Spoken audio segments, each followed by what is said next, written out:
तो hello viewers, आज जो है ना हम जैसा कि हमने सीरीज़ स्टार्ट की हुई है कि साइलेंट लेटर्स कहाँ कहाँ पे हम जो है ना होते हैं और लिखे जाते हैं लेकिन बोले नहीं जाते, उनको हम प्रोनाउंस नहीं कर सकते। जैसे कि मैंने पहले जो है ना आप लोगों को बताया है कि एन कहाँ पे साइलेंट होगा, डब्ल्यू कहाँ पे साइलेंट होगा, एल कहाँ पे साइलेंट होगा, जी कहाँ पे साइलेंट होगा, जी एच कहाँ पे साइलेंट होगा।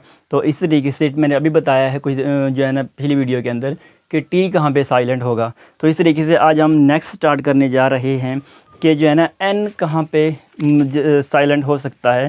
कि जैसे एन, बल्कि एन तो हमने पढ़ लिया, और हम के कहाँ पे साइलेंट होगा, के बारे में आज हम पढ़ रहे हैं कि अगर के के बाद अगर आ जाए ना एन, तो के की आवाज़ साइलेंट हो जाएगी, के खामोश हो जाएगा यहाँ पे।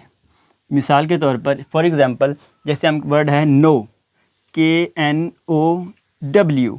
अब देखें कि के बाद क्या हुआ है, एन, और इस तरीके से के बाद अगर आप एन का वर्ड आ जाए तो क्या है कि वर्ड के साइलेंट हो जाएगा। नो के बाद फिर नॉक, KNOC के नॉक।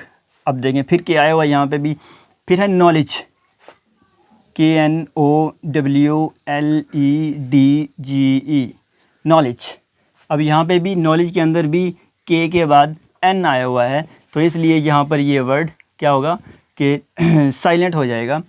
जब भी के बाद एन आएगा, कोई वर्ड जो के से स्टार्ट हो रहा है और उसके बाद जो है ना एन आ गया है, तो ऑटोमेटिकली जो वहाँ पे जो के की वॉइस है वो हज़फ हो जाएगी, वो साइलेंट हो जाएगी, उसको पढ़ा नहीं जाएगा। इस तरीके से नॉक, नॉलेज और नो की तरह। तो देखते रहिए हमारी ये वीडियोस, और नेक्स्ट हम अभी बताएंगे अब वीडियोस के अंदर आप लोगों को कि कहाँ पे कौन सा लेटर साइलेंट होगा। शुक्रिया।